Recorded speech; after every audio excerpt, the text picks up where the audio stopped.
দয়া করে সম্পূর্ণ ভিডিওটি দেখার আগ পর্যন্ত কেউ আজেবাজে কমেন্ট করবেন না। রাগ করছো ভালো কথা, কিন্তু আর এক পা আগাইছো তো খবর আছে বলে দিলাম। সুমাইয়ার কথা শুনে তানভীর আর কিছু না বলে অন্যদিকে মুখ ফিরে বসে থাকে। তা দেখে সুমাইয়া বলতে লাগে, মহারাজ দেখি রাগ করছেন আমার উপর, তার রাগের কারণ কি আমি জানতে পারি শুনি? কোনো কথা না বলে চুপ করে তাকাই। সুমাইয়া বলতে লাগে, আরে বাবা, বলবা তো আমি কি দোষ করেছি, নইলে আমি বুঝবো কি করে? তোমাকে আমি কি বলেছিলাম? নীলাঞ্জনা রূপে দেখতে চেয়েছিলাম তো নাকি? হ্যাঁ, কিন্তু আমি তো তার অর্থই জানি না, তাহলে আমি নীলাঞ্জনা রূপে আসবো কিভাবে? আর শোনো, আমিও তো সাজুগুজু পছন্দ করি না, ওকে? তাই ওসব চিন্তা ভুলে যাও। ঠিক আছে। এই বলে মন খারাপ করে বসে থাকে। এদিকে সুমাইয়া তানভীরকে এভাবে দেখে বলতে লাগে, কোথায় আমার রাগ সে ভাঙাবে, তা না, আমারই কি না তার রাগ ভাঙাতে হচ্ছে। রাগ ভাঙাতে বলেছে কে শুনি? চুপ! আর একটা কথা বললে একদম ছাদ থেকে ফেলে দিব বলে দিলাম। তুই কি ভাবছস আমি তোর সাথে ভালো ব্যবহার করি বিধায় তুই যা বলবি আমি সব শুনবো? কচু! আর কি মনে নিস? হ্যাঁ, তোর কথাতে আমি ছাদে আসছি? আমি ছাদে আসছি যাতে তোরে ভালোভাবে শাস্তি দিতে পারি। কথাটা শেষ করেই তানভীর ওর কলারটা ধরে নিজের দিকে এনে আবারও বলতে লাগে, এখন থেকে আমি যা বলবো তাই যদি না শুনিস তাহলে তোকে। তাহলে কি? তানভীরকে আর কোনো কথা বলার সুযোগ না দিয়ে সুমাইয়া তানভীরের ঠোঁট জোড়া নিজের দখলে করে নেয়। আর 5 মিনিট কিস করার পর সে একেবারে পাগলের মতন হয়ে যায়। ওদিকে তানভীর সুমাইয়ার থেকে নিজেকে ছাড়ানোর চেষ্টা করতেই সুমাইয়া তানভীরের ঠোঁট বরাবরের মতো টেনে টেনে খেতে শুরু করে। এদিকে তানভীর সুমাইয়ের এমন রোমান্টিক অত্যাচার সহ্য করতে না পেরে এক ধাক্কায় নিজেকে ছাড়িয়ে নেয়। তানভীর নিজেকে জোর করে ছাড়িয়ে নিতেই সুমাইয়া বলতে লাগে, এভাবে দূরে সরে গেলি কেন? আমার শাস্তি দেওয়া এখনো শেষ হয়নি, কাছে আয় বলতেছি। তানভীর কাছে আসতে না চাইলে সুমাইয়া এবার তানভীরকে ধাক্কা দিয়ে দোলনার উপর ফেলে দিয়ে তার উপর শুয়ে পড়ে। আর তানভীরের দুহাত সুমাইয়া তার 2 হাত দিয়ে চেপে ধরে আবারও তাদের 4 ঠোঁট এক করে দেয়। এবার তানভীর যতই বেশি ছটফট করতে লাগে সুমাইয়া ততই তানভীরের ঠোঁটের কামড় বসাতে লাগে। এদিকে সুমাইয়া প্রায় 15 মিনিট তানভীরের উপর এমন অত্যাচার করে। তানভীরকে ছেড়ে দিতেই তানভীর বলতে লাগে, রাক্ষসী একটা! এইভাবে কেউ কিস করে? আমার ঠোঁট কেটে রক্ত বেরিয়ে আসছে একেবারে। এখন আমি কাল কলেজে কিভাবে যাব? একদিন কলেজে না গেলে কিছু হবে না। আর হ্যাঁ, এরপর থেকে যদি আমার কথা না শুনছো তাহলে আরো ভয়ঙ্কর অবস্থা করে ছেড়ে দিব বলে দিলাম। এই কথা বলে সুমাইয়া নাচতে নাচতে নিচে চলে যায়। আর এইদিকে তানভীর সেখান থেকে উঠে রুমে গিয়ে ওয়াশরুমের আয়নায় গিয়ে দেখতে লাগে তার ঠোঁটে 12টা বাজিয়ে ছেড়ে দিয়েছে একেবারে। তাই রুমে এসে মেডিসিন লাগিয়ে শুয়ে পড়ে। এদিকে পরের দিন সুমাইয়া ঘুম থেকে উঠে ফ্রেশ হয়ে খাবার খেয়ে রেডি হয়ে কলেজে যাওয়ার জন্য বের হয়ে পড়ে।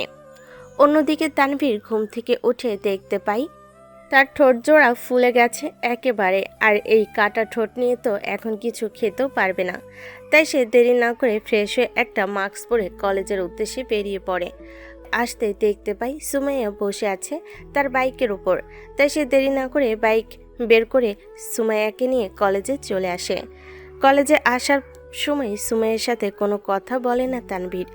এদিকে কলেজে এসে সুমাইয়াকে নামিয়ে দিয়ে বাইক সাইকেল শেডে রেখে দিয়ে সে সুমাইয়ের কাছে না গিয়ে ক্লাসে চলে যায়, যা দেখে সুমাইয়ের অনেকটাই খারাপ লাগে। এদিকে তানভীর ক্লাসে যাওয়াই সুমাইয়া আর দেরি না করে সেও নিজের ক্লাসে চলে যায়। আর ক্লাসে গিয়ে বলতে লাগে তার বান্ধবী অদ্রিতাকে, আচ্ছা বান্ধবী, নীলাঞ্জনা রূপে এই অর্থটার মানে কি? নীলাঞ্জনা রূপে এর মানে হলো নীল রঙের আঞ্জন বা কাজলের মতো সুন্দর রূপ। কিন্তু কেন রে, হঠাৎ তুই এই কথা শুনতে চাইলি যে? আরে ওই আমার পাগলটা আমাকে সেই রূপে দেখতে চাইছে, কিন্তু আমি তার সামনে সেভাবে যাইনি তো, তাই আর কি সে আমার উপর রাগ করে আছে। কিন্তু আমি তো জানতামই না যে নীলাঞ্জনার রূপের অর্থ কি। এই দাঁড়া দাঁড়া, তোর পাগল মানে তুই আবার প্রেম করলি কখন? নাকি না জানিয়ে বিয়ে করে ফেলেছিস? অদ্রিতার কথা শোনা মাত্রই সুমাইয়া তার জিহ্বায় কামড় দিয়ে বসে। আসলে সে অদ্রিতাকে জানাতে চাইছিল না যে সে তানভীরের সাথে রিলেশনে আছে, আর সে কিনা তাকে মুখ ফসকে আজ কি বলে দিল। এদিকে সুমাইয়াকে এভাবে কিছুক্ষণ চুপ থাকতে দেখে অদ্রিতা আবারও বলতে লাগে। কি রে বল। আসলে আমি তানভীরকে ভালোবেসে ফেলেছি, আর সেও আমাকে প্রপোজ করেছিল, তাই আমি আর দেরি না করে অ্যাকসেপ্ট করে নিছি রে। তোকে বলা হয় নাই।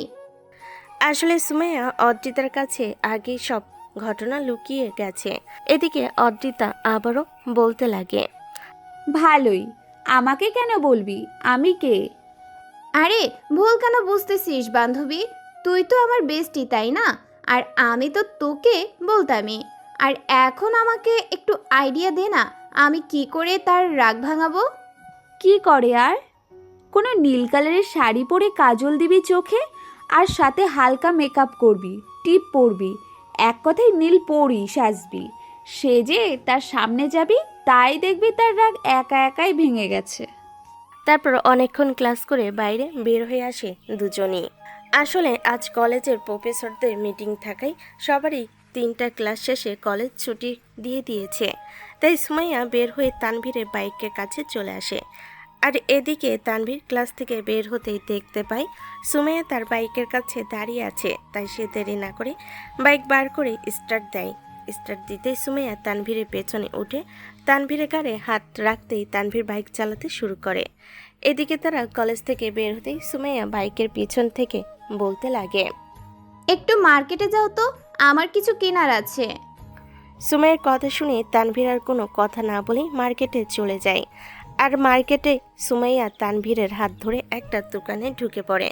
আর তানভীরের জন্য একটা নীল পাঞ্জাবি নেয়। তানভীর সেই দোকানে বসিয়ে রেখে একটা দোকানে গিয়ে তার জন্য নীল শাড়ি কিনে আলাদাভাবে প্যাক করে তানভীরকে নিয়ে বাসায় চলে আসে। আর বাসায় আসার পর বাইক থেকে নেমে পাঞ্জাবিটা তানভীরকে দিয়ে বলতে লাগে। রাতে মেসেজ দিলে এটা পরে ছাদে আসবা, একটা সারপ্রাইজ আছে তোমার জন্য। এই বলে সুমাইয়া বাসার ভিতর চলে যায়। এদিকে তানভীর বাইক রেখে তার রুমে এসে ফ্রেশ হয়ে রেডি হয়ে নেয়। আর আবারও ঠোঁটে ওষুধ লাগিয়ে একটা মাস্ক পরে চলে আসে সুমাইয়াদের ফ্ল্যাটে। এসে কলিং বেল দিতেই সুমাইয়ার মা এসে দরজা খুলে দেয়। আর দরজা খুলে দিতেই তানভীর সুমাইয়ার মাকে সালাম দিয়ে বলতে লাগে। আসসালামু আলাইকুম আন্টি। ওয়ালাইকুম আসসালাম বাবা। আন্টি, আমি সুমাইয়ার নতুন। সুমাইয়ার মা তানভীরকে আর বলতে না দিয়ে ভেতরে আসতে বলতে লাগে। তোমার আঙ্কেল আমাকে সব বলেছে বাবা। সুমাইয়া তার রুমেই আছে, তুমি যাও, আমি তোমার জন্য চা নিয়ে আসছি। আসলে আন্টি, আমি চা আজ খাবো না। আমার জিও ভাই একটু সমস্যা হয়েছে, তো চা কফি খেতে না করেছেন ডাক্তার, তাই আমি আজ কিছুই খাবো না। এই বলে খাবার খাওয়া থেকে এড়িয়ে সুমাইয়ের রুমে এসে নক দিতেই সুমাইয়া বলতে লাগে। কে? ভিতরে আসুন। এদিকে তানভীর ভিতরে ঢুকতেই সুমাইয়া বলতে লাগে। এ কি, তুমি এখানে কি করো? আমাকে তুমি করে বলছো কেন? আমি আজ থেকে তোমার নতুন স্যার, তাই আমাকে আজ থেকে স্যার বলে ডাকবে। ও আচ্ছা, সেই স্যারটা তাহলে আর কেউ না, আপনি? ঠিক আছে স্যার, বসুন তাহলে। তা কোথা থেকে পড়া শুরু করবেন স্যার? উপর থেকে নাকি নিচ থেকে? এ কেমন কথা, হ্যাঁ? আর ভণ্ডামি সব বাদ দিয়ে বই বের করো। তানভীরের এমন কথা শুনে সুমাইয়া বলতে লাগে। এখন আমি কিছুই বলবো না, এর সত্য আমি রাতে উঠাবো, বুঝো নাই বাবু? কথাগুলো একটু বিড়বিড় করে বলতেই তানভীর বলতে লাগে। বিড়বিড় করে কি আমাকে গালি দিতেছো নাকি? না স্যার, আপনাকে গালি দেওয়ার সাধ্য কি আমার আছে নাকি? আর স্যার, পড়া শুরু করি চলেন। এরপর তানভীর সুমাইয়াকে অনেকক্ষণ পড়ালো। তানভীরের মাস্ক খুলে ফেলে আর বলতে লাগে। কি এই মাস্ক পরে আছো, যার কারণে সারাদিন তোমার মুখ আমি দেখতে পারিনি? এ বলে তানভীরের ঠোঁটের দিকে খেয়াল করতে দেখতে পায় তানভীরের ঠোঁটে অনেকখানি ফুলে আছে। তাই দেখে সে কাঁদো কাঁদো গলায় বলতে লাগে। সরি জান, আসলে আমি তখন রাগের মাথায় এমন করছি, প্লিজ আমাকে মাফ করে দাও। এই বলে তানভীরকে জড়িয়ে ধরতে যাবে, তখনই তানভীর একটু দূরে সরে যায়, যার কারণে সে তানভীরকে ধরতে পারে না। আর তানভীর এই ভেবে দূরে সরে যায়, যদি উল্টাপাল্টা অবস্থায় সুমাইয়ের বাবা মা তাদের দেখে ফেলে তখন তারা কি ভাববে, তাই সে দূরে সরে যায়। আর এদিকে তানভীর সুমাইয়া থেকে দূরে সরে যাওয়াতে সুমাইয়া কান্নায় ভেঙে পড়ে। আর এদিকে তানভীর আর সেখানে দেরি না করে চলে আসে বাসায়। বাসায় এসে ফ্রেশ হয়ে কিছু রান্না করে সন্ধ্যার পর ছাদে চলে আসে। আসলে সন্ধ্যার পর সুমাইয়া ছাদে তাকে একটা সারপ্রাইজ দেওয়ার কথা বলে, তাই সে দেরি না করে পাঞ্জাবি পরে ছাদে চলে যায়। এদিকে সুমাইয়া প্রায় অনেকক্ষণ ওইভাবে কান্না করার পর মনে হয় সে তানভীরকে ছাদের সারপ্রাইজ দিতে চেয়েছিল, তাই সে সেখানে আর কান্না না করে তানভীরের মনের মতন করে নীলঞ্জনা রূপে নিজেকে তৈরি করে ছাদে চলে আসে। এদিকে ছাদে আসার সময় তানভীরকে ফোন দিলেও সে ফোন না ধরে, আসলে সে ফোন মনের ভুলে রুমে রেখে আসে। আর এদিকে তানভীরের অনেক সিগারেট খেতে মন চাইছিল, তাই সে দেরি না করে নিচের দোকান থেকে একটা সিগারেট আর কিছু চকলেট কিনে ছাদে সে সিগারেট খেতে লাগে। আর এইদিকে সুমাইয়া তানভীরকে ফোনে না পেয়ে তার রুমের সামনে গিয়ে দেখে রুমে তালা দেয়া, তাই সে দেরি না করে ছাদে এসে তানভীরকে ছাদে সিগারেট খাইতেছে, যা দেখে সুমাইয়ার মাথা গরম হয়ে যায়।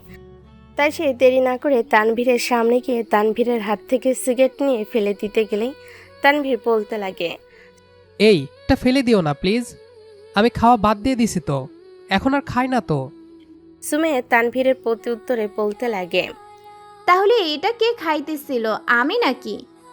আসলে এটা একেবারে ধূপ করে ছেড়ে দেওয়া অসম্ভব, তাই একটু একটু করে ছেড়ে দিতেছি। প্লিজ এখন একটু খেতে দাও। যা খাওয়ার অনেক খাইছিস, এখন আমি খাবো, বাকিটা দেখি এর মাঝে এমন কি আছে যার কারণে আমাকে রেখে তুই এটা খাস। এই বলে সুমাইয়া একটা টান দিয়ে সাথে সাথে কাশতে লাগে। তাই দেখে তানভীর সুমাইয়াকে একটা থাপ্পড় মেরে বলতে লাগে, তোকে এটা খাইতে কে কইছে? এখন কেমন লাগে? এখন বমি হলে ভালো লাগবে। আমার একটা কথাও কি তোমার শুনতে মন চায় না? এদিকে সুমাইয়াকে থাপ্পড় মারাই সুমাইয়ার চোখে পানিতে ভিজে যায়। আর একদিকে সিগারেটের জন্য কাশতে কাশতে তার চোখ দিয়ে এমনিতে লাল হয়ে গেছে। এদিকে তানভীর সুমাইয়ের এমন অবস্থা দেখে সিগারেটটা সুমাইয়ের হাত থেকে নিয়ে ফেলে দিয়ে বলতে লাগে, আর কোনোদিন যদি এমন দেখছি তাহলে খুব খারাপ হয়ে যাবে বলে দিলাম। কথা শেষ করার আগে সুমাইয়া তানভীরকে জড়িয়ে ধরে কান্না করে দেয়। এদিকে তানভীর সুমাইয়ের এমন কার্যকলাপে হতবাক হয়ে যায়। কিছুক্ষণ পর সুমাইয়ের কান্নার গতি আরেকটু বাড়তেই তানভীর তাকে শক্ত করে নিজের বাহুডোরে আগলে নিয়ে বলতে লাগে, সরি জান, আমি আর কখনো তোমার গায়ে হাত তুলব না। প্লিজ আমাকে এবারের মতন মাফ করে দাও। আসলে তখন আমার অনেক রাগ উঠে যায়, প্লিজ এবার কান্না থামাও, তোমার কান্না দেখে কিন্তু আমার এখন কাঁদতে মন চাইছে। এই বলে সুমাইয়ের মুখ তার বুক থেকে উঠিয়ে চোখের পানি মুছে দিতেই সুমাইয়ের কাজল তার পুরো চোখের পানির সাথে লেপটে যায়। আর এদিকে সুমাইয়ের মুখ মুছতে গিয়ে তানভীর লক্ষ্য করে সুমাইয়া আজ তার জন্য নীলঞ্জনা রূপে তার সামনে হাজির হয়েছে। সে সুমাইয়াকে বলতে লাগে, হঠাৎ এত সুন্দরভাবে সাজুগুজু করেছো, কারণ কি? আর আমাকে জানি কি সারপ্রাইজ দিবা? কই দাও।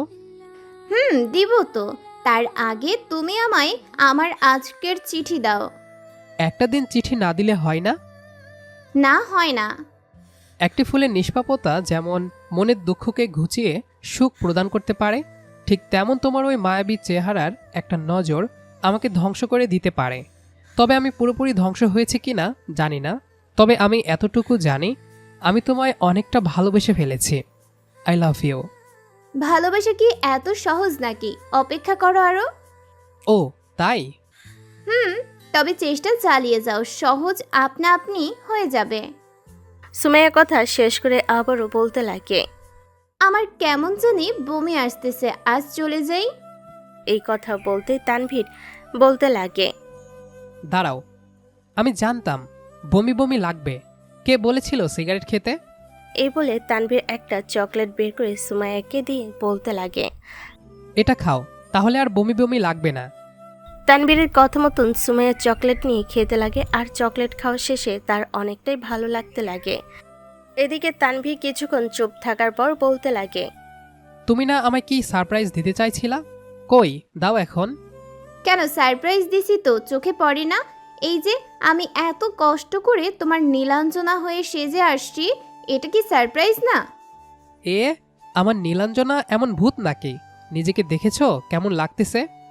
এই বলে তানভীর তার সুমাইয়ার হাতে থাকা ফোন নিয়ে সুমাইয়াকে ফ্ল্যাশ অন করে একটা ছবি উঠিয়ে দেখাতেই সুমাইয়া বলতে লাগে। সব দোষই তো তোমার। তুমি সিগারেট না খাইলে তো আর এমন হতো না। আমি সিগারেট খাইলেই কি? তুমি কি আমাকে ভালোবাসো নাকি? ভালোবাসলেই কি সব সময় বলতে হয় ভালোবাসি? বলতে হয় তো। কচু বলতে হয়। আমি তেমন চঞ্চল ভালোবাসা পছন্দ করি না, যেখানে বলে বোঝাতে হয় আমি কাউকে ভালোবাসি। আমি যাকে ভালোবাসবো তাকে বুঝে নিতে হবে আমি তাকে ভালোবাসি। ওকে? সুমাইয়ার কথা শেষ হতে তানভীর বলতে লাগে। ওহ তাই, ভালো তো। তবে আমিও ভালোবাসা আদায় করে নিতে জানি। এই বলে পকেট থেকে একটা ক্যাডবেরি চকলেট বের করে খুলে অর্ধেকটা মুখে দিয়ে সুমাইয়ের দিকে এগিয়ে গেলে সুমাইয়া তানভীরকে সরিয়ে দিয়ে বলতে লাগে। আপনি সিগারেট খান, আমি আপনার মুখের চকলেট খাবো না। ওকে? যেদিন সিগারেট খাওয়া ছেড়ে দিতে পারবেন সেই দিন খাবো। ওকে, বাই। এই কথা বলে সুমাইয়া চলে যেতে লাগে। এদিকে তানভীর সুমাইয়ের কথা শুনে চকলেটটা পুরোটা খেতে লাগে আর সুমাইয়ের দিকে তাকিয়ে সুমাইয়ের চলে যাওয়া দেখতে লাগে। এদিকে সুমাইয়া চলে না যেয়ে ছাদের দরজার আড়ে গিয়ে উকি দিয়ে দেখতে লাগে তানভীর সেখানে কি করে। এদিকে তানভীর ভাবে সুমাইয়া চলে গেছে, তাই সে দোলনাতে বসে আবারও পকেট থেকে একটা সিগারেট বের করে খেতে শুরু করে। যা সুমাইয়া আড়াল থেকে দেখে আবারও পা টিপে টিপে তানভীরের পেছনে সে দাঁড়িয়ে বলতে লাগে। আমি তো সিগারেট খাওয়া বাদ দিছি আর খাই না তো। যে এমন মিথ্যা কথা বলতে পারে সে ভালোবাসার কথাও তো মিথ্যা বলতে পারে। তাই সে যেন তার সিগারেট নিয়েই থাকে আর যেন আমাকে ভালোবাসতে না আসে। এদিকে তানভীর সুমাইয়ের এমন কথা শুনে সিগারেটটা ছাদের বাইরে ছুঁড়ে ফেলে দিয়ে বলতে লাগে। তো তো তুমি এখানে আবার কখন এলে?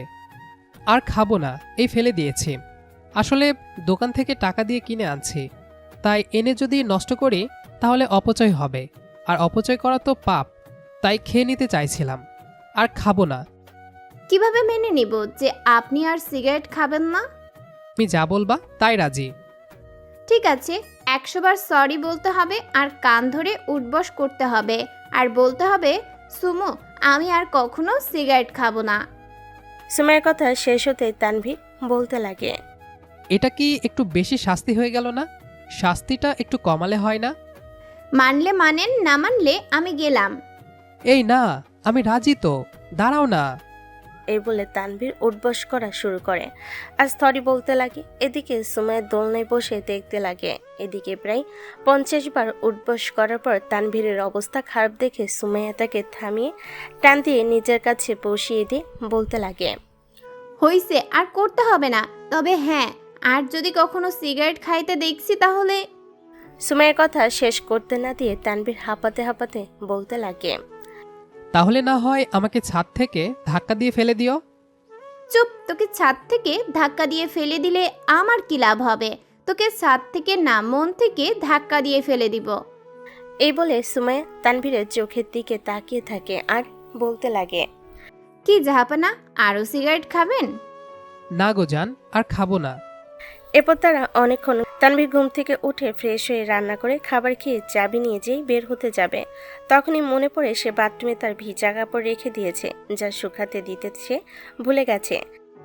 তাই সে দেরি না করে তাড়াহুড়া করে যে বাথরুমে ঢুকতে যাবে তখনই পড়ে যায় আর দরজার ছিটকিনির সাথে হাত লেগে কিছুটা কেটে যায়। তাই সে ভেজা কাপড় নেড়ে দিয়ে হাত পরিষ্কার করে রুমে এসে হাত ব্যান্ডেজ করে নেয় আর আবারও পোশাক পরিবর্তন করে বাইরে বের হয়ে যায়। কিন্তু হাতের তালুতে কেটে যাওয়া সে বাইক রেখে যাওয়াই চিন্তা করে যে গেটের সামনে যাবে তখনই সুমাইয়াকে দেখতে পায়। তার জন্য সে অপেক্ষা করতেছিল। তাই সে সুমাইয়াকে দেখে হাত পিছনের দিকে লুকিয়ে তার কাছে গিয়ে বলতে লাগে। আজ বাইকে তেল নেই, তাই রিক্সা দিয়ে যেতে হবে।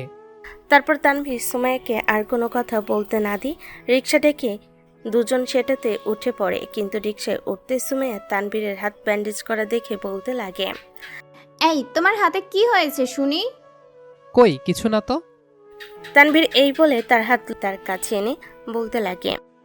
কিছু না হলে এমন ব্যান্ডেজ করেছিস কেন তুই? তানভীর সুমাইয়ার তুই করে ডাকাই বুঝতে পারে সুমাইয়া অনেকটা রেগে গেছে।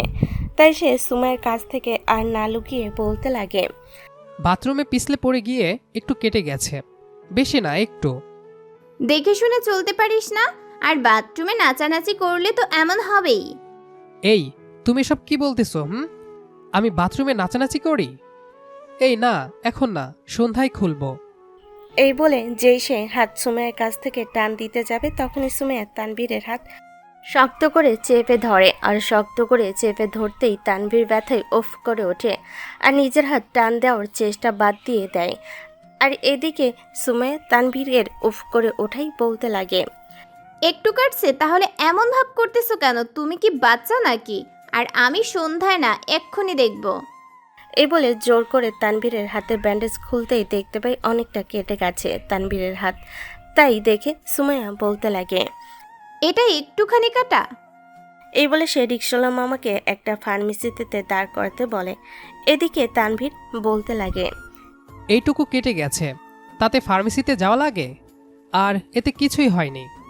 এদিকে সুমাইয়া তানভীরের কথা না শুনে তানভীরকে একটা ফার্মেসিতে নিয়ে গিয়ে ভালোভাবে ব্যান্ডেজ করিয়ে দেয় আর একটা ডিটি ইনজেকশন দিয়ে দেয়। এদিকে তার এমন জোরাজোরিতে কিছু না বলে চুপচাপ সব সহ্য করে নেয়। নইলে সে জানে এখন সে যদি সুমাইয়ের কথা না শুনি তাহলে সবার সামনে যদি কিছু একটা করে বসে, তাই সেই ভয়ে সে চুপ থাকে। এদিকে তানভীরকে নিয়ে সুমাইয়া কলেজের দিকে না গিয়ে একটা রিক্সা নিয়ে নদীর বন্দরের দিকে যেতে লাগে। আর তানভীরকে চুপ থাকতে দেখে বলতে লাগে, কি মশাই, এত চুপচাপ কেন? খুব ব্যথা লাগছে, তাই। লাগবেই তো, বাথরুমে গিয়ে নাচানাচি কে করতে বলছে? আর হ্যাঁ, আজ থেকে আমি তোমার রান্না করে দিব, তোমাকে রান্না করতে হবে না, কথা যেন মনে থাকে। ঠিক আছে, মনে থাকবে। কিছুক্ষণ পর রিক্সাওয়ালা তাদের নদীবন্দর নামিয়ে দিলে সুমাইয়া রিক্সা ভাড়া দিয়ে তানভীরকে নিয়ে ঘুরতে লাগে। এভাবে অনেকক্ষণ ঘোরাঘুরি করে সুমাইয়া একটা ফুচকার দোকান দেখে বলতে লাগে, আমি ফুচকা খাবো। ফুচকা খাওয়া ভালো না, পেট খারাপ করবে, এটা খেতে হয় না। তানভীর সুমাইয়াকে ফুচকা খেতে না করেই সুমাইয়া আর কোনো কথা বলে না তানভীরের সাথে। এইদিকে তানভীর বলতে লাগে, আইসক্রিম খাবে? না। বাদাম খাবে? না। ঠিক আছে, তাহলে চলো বাসায় চলে যাই। এই বলে তানভীর সুমাইয়াকে নিয়ে বাসায় চলে আসে। এদিকে সুমাইয়া রিকশায় তানভীরের সাথে কোনো কথা না বলাই তানভীরও তার সাথে কোনো কথা বলে না। এদিকে বাসায় এসে তানভীর তার বাসায় চলে যায় আর সুমাইয়া তার বাসায়। এদিকে বাসায় এসে তানভীর তার বাসায় চলে যায় আর সুমাইয়া তার বাসায়। এদিকে তানভীর বাসায় এসে ফ্রেশ হয়ে খাবার খেয়ে সুমাইয়াকে পড়ানোর জন্য রেডি হয়ে বাইরে চলে আসে। আর এসে সুমাইয়ার জন্য ফুচকা, আইসক্রিম আর বাদাম তার বাসায় রেখে ফুচকা আর আইসক্রিম নিয়ে চলে যায় তাকে পড়াতে। এদিকে সুমাইয়াকে তানভীর ফুচকা না খাওয়ানোতে সুমাইয়া মন খারাপ করে বিছানায় শুয়ে থাকে। কিছুক্ষণ পর তানভীর এসে দরজায় টোকা দিতে সুমাইয়ার মা এসে দরজা খুলে বলতে লাগে, বাবা তুমি এসেছো? আর হাতে এগুলো কি? আর তোমার হাতে কি হয়েছে? ব্যান্ডেজ কেন? আসলে আন্টি, পড়ে গিয়ে একটু কেটে গেছে, তাই। আর সুমাইয়া আছে কি? এগুলো সে আমার কাছে খেতে চাইছিল তো, তাই নিয়ে একেবারে পড়াতে আসলাম তাকে। ও আচ্ছা বাবা, তা তুমি যাও, আমি তোমার জন্য চা বানিয়ে আসতেছি। এই বলে সুমাইয়ার মা চা বানাতে চলে যায়। আর তানভীর সুমাইয়ের রুমে যেতেই দেখতে পাই সুমাইয়া বিছানায় উল্টো হয়ে শুয়ে আছে। তা দেখে তানভীর সুমাইয়ের টেবিলের উপর আস্তে আস্তে গিয়ে বসে বলতে লাগে, তা কেউ যদি এখন চায় এসে পড়তে পারে, কারণ তার স্যার এসেছে, কোনো বয়ফ্রেন্ড না যে তাকে বুঝিয়ে বুঝিয়ে পড়ার টেবিলে আনবে। এদিকে তানভীরের কথা শুনে সুমাইয়া লাফ দিয়ে বিছানা থেকে উঠে বলতে লাগে, তাই? তা স্যার, আপনি কখন আসছেন? আর কারো রুমে আসার সময় যে নক করতে হয় তা আপনি জানেন না? সুমাইয়ার এমন কথায় তানভীর কষ্ট পেলেও তা প্রকাশ করে না। তানভীর বলতে লাগে, সরি, আর হবে না এমন, আর পড়তে আসো। এদিকে সুমাইয়া টেবিলের কাছে গিয়ে দেখতে পাই ফুচকা আর আইসক্রিম আনছে তানভীর। তাই সে বলতে লাগে, এইসব কার জন্য? তোমার জন্য। আর কার জন্য? তানভীর বলতে দেরি, তবে সুমাইয়া খেতে শুরু করতে দেরি করেনি। এদিকে সুমাইয়ার মা রুমে চা নিয়ে এসে বলতে লাগে, তা বাবা, আজকে আমাদের বাসায় রাতে খাওয়ার জন্য দাওয়াত থাকলো, তোমরা খাওয়া দাওয়া করে একেবারে যাবে কিন্তু। আর সুমাইয়া, স্যারের কাছ থেকে এসব খেতে চাও কেন? সে কি এখন চাকরি করে নাকি যে তার কাছে বায়না করো? এই বলে সে চা দিয়ে চলে যায় রুম থেকে। এদিকে সুমাইয়ার মা সুমাইয়ের রুম থেকে যেতেই সুমাইয়া বলতে লাগে, তখন খাওয়ালে কি হতো? এখন বকা খাওয়া লাগতো কি তখন খাওয়াইলে? এদিকে সুমাইয়ার কথা শেষ হওয়ার আগেই তানভীর বলতে লাগে। হয়েছে, এখন খাওয়া শেষ করে পড়া শুরু করো, ওকে? তারপর তানভীর সুমাইয়াকে পড়াতে শুরু করে। এভাবে অনেকক্ষণ পড়া শেষ করে তানভীর সুমাইয়ার বাসায় রাতের খাবার খেয়ে তানভীর তার বাসায় চলে আসে। এদিকে সুমাইয়া রাতের খাবার খেয়ে রুমে এসে তানভীরকে ফোন দিতে লাগে। এদিকে তানভীর বাসায় কথা বলা শেষ করে ফোন রাখতে দেখতে পাই সুমাইয়া তাকে প্রায় 10টার মতন ফোন দিয়েছে। তাই সে দেরি না করে সুমাইয়াকে ফোন ব্যাক করলে সুমাইয়া ফোন ধরে রাগী গলায় বলতে লাগে, কথা বলা শেষ? তা কোন মেয়ের সাথে এতক্ষণ কথা বললা শুনি? বাসা থেকে আম্মু ফোন দিয়েছিল, সেখানে কথা বললাম। ও আচ্ছা, তা আমার সাথে বাসায় কথা বলাই দিবা না? এখন না, সময় হোক কথা বলিয়ে দেব। এই বলে অনেকক্ষণ কথা বলা শেষ করে তানভীর ফোন রেখে দিতে চাইলে সুমাইয়া বলতে লাগে, একটু ছাদে আসতে পারবে? ছাদে গিয়ে কি করব? আমাকে আজ চিঠি দাওনি, সেই চিঠি মুখে বলবা আর একটু গল্প করব। ঠিক আছে, আসো। তবে বেশিক্ষণ পারবো না থাকতে, আমার ঘুম ধরেছে। তাড়াতাড়ি চলে আসবো কিন্তু। এরপর সুমাইয়ার কথা মতো তানভীর ছাদে চলে যায়। আর যাওয়ার সময় সুমাইয়াও ছাদে গিয়ে দেখতে পায় তানভীর দোলনায় বসে আছে। আর তানভীরকে দোলনায় বসে থাকতে দেখে সুমাইয়া তানভীরকে পিছন থেকে গলা জড়িয়ে ধরে বলতে লাগে, সরি জান, আর ওভাবে বলবো না। সরি কেন? আর কি ওভাবে বলবা না? তুমি কি ভাবছো তখন রুমে ঢোকার পারমিশন না নিয়ে ঢোকার জন্য যেগুলো বলেছি তার জন্য যে তোমার মন খারাপ হয়েছে তা আমি বুঝিনি? আমি যে আমার বাবুটার মান অভিমান অভিযোগ সব বুঝতে পারি, যেমন আমার বাবুটা আমার মান অভিমান বুঝতে পারে ঠিক তেমনই। তাই? হুম। এই বলে তানভীরের গলা ছেড়ে দিয়ে তার পাশে দোলনায় গিয়ে বসতে সুমাইয়া তানভীরের মাথায় হাত বুলিয়ে দিতে লাগে আর বলতে লাগে, আমার চিঠিটা কই দাও? সরি, মুখে বলে শোনাও আজ।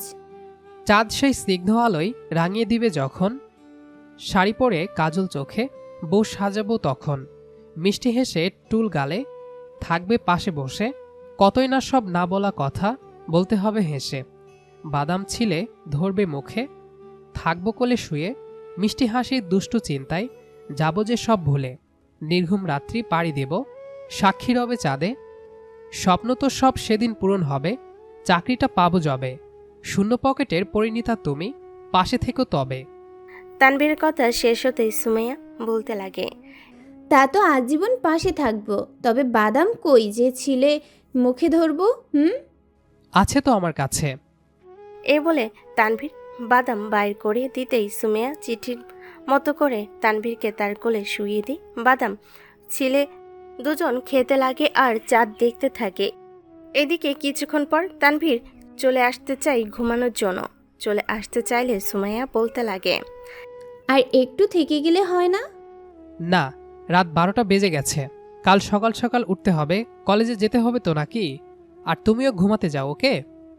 এই বলে তানভীর কথা শেষ করে যেই ছাদ থেকে নামার জন্য হাঁটা লাগাতে যাবে, ঠিক তখনই সুমাইয়া তানভীরকে টান দিয়ে তার বুকের মাঝে এনে বলতে লাগে, ভালোবাসি ভালোবাসি ভালোবাসি। এত তাড়াতাড়ি? ভয় হয় যদি ভালোবাসি না বললে পাগলটাকে কেউ নিয়ে চলে যায়, তাই। তাই? তাহলে এখন আমাকে যেতে দাও, নইলে সকালে যে এই পাগলটা আর কলেজে যেতে পারবে না। কেন, আমার কাছে থাকতে ভালো লাগে না তোমার? লাগে তো। তাহলে এত যাই যাই করো কেন? ওকে, এখানেই থাকবো। এই বলে তানভীর ও সুমাইয়াকে জড়িয়ে ধরে আর কিছুক্ষণ পর বলতে লাগে, এখন কি এখানেই ঘুমাবো? আজ এখানেই ঘুমাও। কিন্তু আমার যে ক্ষুধা লাগছে, নিচে গিয়ে কিছু খেয়ে আসি, তারপর না হয় এসে ঘুমাই। যা, তোকে ঘুমাতে হবে না, যা এখান থেকে। এই বলে তানভীরকে নিজের থেকে তাকে আরো শক্ত করে জড়িয়ে ধরে বলতে লাগে, রাগ করতে হবে না গো, আমি না খেয়ে সারা জীবন তোমার বুকে থাকতে রাজি আছি গো। সুমাইয়া তানভীরের কথা শুনে মুচকি হাসি দিয়ে তানভীরের মুখ তার দুই হাত দিয়ে ধরে উপরের দিকে উঠিয়ে তাদের দুই জোড়া ঠোঁট এক করে দেয়। প্রায় 5 মিনিট পর ছেড়ে দিয়ে সুমাইয়া বলতে লাগে, কি মহারাজ, পেট ভরছে তো নাকি? এই বলে তানভীর সুমাইয়ের কোলে মাথা দিয়ে শুয়ে পড়তে সুমাইয়া তানভীরের মাথায় হাত বুলিয়ে দিতে লাগে। এভাবে কিছুক্ষণ থাকার পর তারা দুজন দুজনকে জড়িয়ে ধরে ঘুমিয়ে যায়। এদিকে সকাল হতেই সুমাইয়ের বাবা ছাদে আসলে দেখতে পায় তানভীর আর সুমাইয়া দুজন দুজনকে জড়িয়ে ধরে ঘুমিয়ে আছে। তা দেখে সুমাইয়ের বাবা একটা কাশি দিতেই তানভীর ঘুম ভেঙে যায়। আর তানভীর সুমাইয়ের বাবাকে দেখতে পেয়ে এক ঝটকায় সুমাইয়ের কাছ থেকে সরে গেলে সুমাইয়ের ঘুম ভেঙে যায়। আর সুমাইয়ের ঘুম ভাঙতে সুমাইয়া তার বাবাকে দেখে বলতে লাগে, আসলে বাবা। এদিকে সুমাইয়ের বাবা সুমাইকে আর কোনো কথা বলতে না দিয়ে তানভীরকে বলতে লাগে, দেখো বাবা, এভাবে চললে সবাই কি বলবে বলো? তুমি কালকে হাসান একরামুল কবির মানে তোমার বাবাকে আমার বাসায় আসতে বলবা। বলবা যে জজমিয়ার বাসায় তাকে আসতে হবে, জরুরি তলব করেছে কেউ তাকে। ঠিক আছে আঙ্কেল, কিন্তু আপনি আমার বাবার নাম কিভাবে জানলেন? সেটা না হয় তুমি তোমার বাবার কাছ থেকে জেনে নিও। এই বলে সুমাইয়ের বাবা চলে গেলে সুমাইয়া লাফ দিয়ে উঠে বলতে লাগে, ইয়ে হুরে, এবার তুমি একেবারেই আমার হয়ে যাবে, শুধুই আমার। ইয়ে। সুমাইয়ের এমন খুশি দেখে তানভীর বলতে লাগে, এখন যদি আমাকে আমার বাবাকে সহ অপমান করে তোমার বাবা বাসা থেকে বের করে দেয়, তখন কি হবে? যদি বাসা থেকে বেরই করে দিত তাহলে কি আর তোমাকে এভাবে ছেড়ে রাখতো নাকি? সুমাইয়া আর সুমাইয়ের বাবার এমন ধারার কথা শুনে তানভীর কিছুক্ষণ সেখানে চুপ করে বসে থাকার পর সে তার বাবাকে ফোন দিতে লাগে। এদিকে তানভীরের বাবা মাঠে কিছু লোক নিয়ে কাজ করতেছে, তাই তার বাবা তার ফোন ধরতে পারে না। এদিকে কিছুক্ষণ পর তানভীরের বাবা মাঠের সব কাজ তাদের বুঝিয়ে দিয়ে বাসায় আসতে দেখে তানভীর তাকে অনেকগুলো ফোন দিয়েছে। তাই সে আর দেরি না করে তানভীরকে ফোন দিতেই তানভীর ফোন রিসিভ করে আর বলতে লাগে, আসসালামু আলাইকুম বাবা, কেমন আছো? ওয়ালাইকুম আসসালাম বাবা, এই তো ভালো আছি। তুই কেমন আছিস? এই তো বাবা, আলহামদুলিল্লাহ ভালো আছি। কালকে কি তুমি একটু জজমিয়ার বাসায় আসতে পারবে? জজমিয়ার বাড়ি? কিন্তু কেন? একজন তোমাকে জরুরি তলব করেছে, তাই। ঠিক আছে, তবে আমি কাল না, আজকে বিকালেই আসতেছি। এই বলে তানভীরের বাবা ফোন কেটে দিতেই তানভীর ভাবতে লাগে, যেখানে তার বাবাকে সে 7 দিন বলে তার বাড়ির পাশের কলেজে নিয়ে যেতে পারেনি, সেখানে তার বাবা এক কথায় জজমিয়ার বাড়িতে চলে আসতে রাজি হয়ে গেল। কিন্তু কিভাবে? এভাবে ভাবতে ভাবতে সে আর কলেজে না গিয়ে তার রুম গুছিয়ে নেয়, কারণ আজ তার বাবা তার বাসায় আসবে। এভাবে কিছুক্ষণ কাজ করে ফ্রেশ হয়ে সকালে নাস্তা করে কিছুক্ষণ বাইরে ঘোরাঘুরি করে চলে যায়। এদিকে সুমাইয়া সকালে নাস্তা করে কলেজে গিয়ে অদ্রিতাকে সব খুলে বলে। আর সব ক্লাস করে বের হওয়ার পর তানভীরকে কোথাও না দেখে অদ্রিতার আর তার কিছু বান্ধবীর সাথে বাইরে ঘুরতে যায়। এদিকে সুমাইয়া ঘুরতে গিয়ে দেখতে পায় তানভীর একটা মেয়ের সাথে কফি হাউজে খুব হাসাহাসি করে গল্প করতেছে আর কফি খাচ্ছে। আসলে তানভীর ঘুরতে এসে হঠাৎ করে তার ফুফাতো বড় বোনের সাথে দেখা হয়ে যায় আর তার সাথে কফি খেতে একটা কফি শপে যায়। আর তার বড় বোনের সাথে খুব ফ্রি থাকায় তারা একটু বেশি হাসাহাসি করতেছিল। এদিকে সুমাইয়া এসব দেখে অদ্রিতাকে বলতে লাগে, কিরে অদ্রিতা, ওইটা তানভীর না? দূর থেকে দেখে তো তাই মনে হচ্ছে, কিন্তু তার সাথে ওই মেয়েটাকে। তুই এখানে থাক, আমি আসতেছি। এই বলে সুমাইয়া অদ্রিতাকে সেখানে রেখে তানভীরের আর তার ফুফাতো বোনের কাছে চলে যায়। আর সেখানে যেতেই তানভীর সুমাইয়াকে দেখে বলতে লাগে, আরে সুমাইয়া, তুমি এখানে কিভাবে? এখানে বসো, কফি খাও। ওয়েটার! এই বলে তানভীর যে ওয়েটারকে ডাকতে যাবে তখনই সুমাইয়া তানভীরের গালে 2টা থাপ্পড় মেরে বলতে লাগে, ছি, আমি কখনোই ভাবিনি তুই এতটা খারাপ। আমি থাকতে কিনা তুই একটা মেয়েকে নিয়ে এখানে হাসাহাসি করছিস, আর তোর কফি তুই খা, তোর সাথে ব্রেকআপ। তুমি আমাকে এভাবে সবার সামনে মারলে? আর তুমি জানো ইনি কে? কে আর তোর গার্লফ্রেন্ড, এটাই তো বলবি? থাক, আর বলতে হবে না, তুই এই মেয়েকে নিয়েই থাক। এই বলে সুমাইয়া আর সেখানে অদ্রিতা বলতে লাগে, কি রে, কি হলো, কান্না করতেছিস কেন? আর মেয়েটা কে? চল, আমি বাসায় যাব, আমি আর এখানে থাকবো না। ঠিক আছে চল। আসলে অদ্রিতা সুমাইয়ের রাগ দেখে বুঝতে পারে এখন যদি সে তাকে বেশি প্রশ্ন করে তাহলে তানভীর এর উপরে রাগ তার উপরে ঝাড়বে। সেও আর বেশি কথা না বলে সুমাইয়ার সাথে বাসায় চলে আসে। এদিকে তানভীর সবকিছু স্বাভাবিক করার জন্য তার ফুফাতো বোনের সাথে কিছুক্ষণ কথা বলে বাসায় চলে আসে। আর এদিকে তানভীর বাসায় আসার পর রুমের দরজা বন্ধ করে চোখের পানি ঝরাতে লাগে আর ভাবতে লাগে সুমাইয়া তাকে এইটুকু যদি ভালোবেসে থাকতো তাহলে কি সে আর এমন করতে পারতো? সে কিভাবে তার সব কথা না শুনে তাকে বিশ্বাস না করে এভাবে চলে আসতে পারলো? এসব ভাবতে ভাবতে হঠাৎ কলিং বেল বেজে ওঠে আর তানভীরের তাতে হুঁশ ফিরে আসতে সে নিজেকে ঠিক করে দরজা খুলতেই দেখতে পায় তার বাবা চলে আসছে। তাই সে তার বাবাকে সালাম দিয়ে ভেতরে নিয়ে আসে। এদিকে তার বাবা তানভীরের সাথে কোনো কথা না বলে ফ্রেশ হয়ে বের হয়ে যায়। তা দেখে তানভীর কিছু একটা বলতে গিয়েও বলতে পারে না। এদিকে তানভীরের বাবা নিচতলায় এসে কলিং বেল বাজাতেই সুমাইয়ার মা দরজা খুলে দিতেই বলতে লাগে, এই কি ভাইজান, আপনি এতদিন পর কিভাবে আমাদের কথা মনে পড়লো? আর বাইরে কি করেন? ভেতরে আসেন তো। এই বলে তানভীরের বাবাকে সোফায় বসতে দিয়ে সুমাইয়ার বাবাকে ডেকে আনে। এদিকে সুমাইয়ার বাবা রুম থেকে বেরিয়ে এসে তানভীরের বাবাকে দেখতে পেয়ে জড়িয়ে ধরে আর বলতে লাগে, কেমন আছিস তুই? এত বছর কি করে আমার থেকে দূরে থাকতে পারলি বলতো? তুইও তো আমাকে ভুলে গেছিস। আমার ছেলে এখানে থাকলে হয়তো কখনো আসতেও বলতি না আমাকে। এভাবে কিছুক্ষণ কথা বলে তাদের মাঝে থাকা মান অভিমান কাটিয়ে গল্প করতে লাগে। আসলে মনে হয় আপনারা এখনো বুঝতে পারেনি সুমাইয়ার বাবা আর তানভীরের বাবার মাঝে সম্পর্কটা কি। আসলে তারা একজন অপরজনকে খুব ভালো বন্ধু ছিল, কিন্তু কোনো এক কারণে তাদের বন্ধুত্বটা নষ্ট হয়ে যায়। কিন্তু তাদের একজন অপরজনের মাঝে ঠিকই মনের টান থেকে যায়, কিন্তু কোনো এক ইগোর কারণে তারা কেউ কারোর সাথে কথা বলতো না। আজ সব ভেঙে চুরমার হয়ে যায়, সবাই আবারও এক হয়ে যায়। তবে যাই হোক, এবার গল্পে আসা যাক। এদিকে তানভীরের বাবা আর সুমাইয়ার বাবা অনেকক্ষণ গল্প করার পর সুমাইয়ার বাবা সুমাইয়াকে ডাক দেয়। আর সুমাইয়া তার বাবার ডাক শুনে সেখানে যেতেই সুমাইয়ার বাবা বলতে লাগে, এটা আমার মেয়ে সুমাইয়া, দেখ পছন্দ হয় কিনা তোর ছেলের বউ হিসাবে। সুমাইয়ার বাবার কথা শুনে সুমাইয়া সেখানে আর কিছু না বলে তার রুমে চলে যায়। এদিকে সুমাইয়াকে দেখে তানভীরের বাবা বলতে লাগে, তা মেয়েকে দেখতে তো মাশাআল্লাহ, তবে আমার ছেলের বউ হিসেবে পছন্দ হয় মানে? আগে বল, আমার ছেলেকে তোর পছন্দ হয় কিনা? দেখতে যা বাদর, এমন ভালো মেয়েকে আমার ছেলের বউ হিসেবে পেলে আর আগে কি লাগে?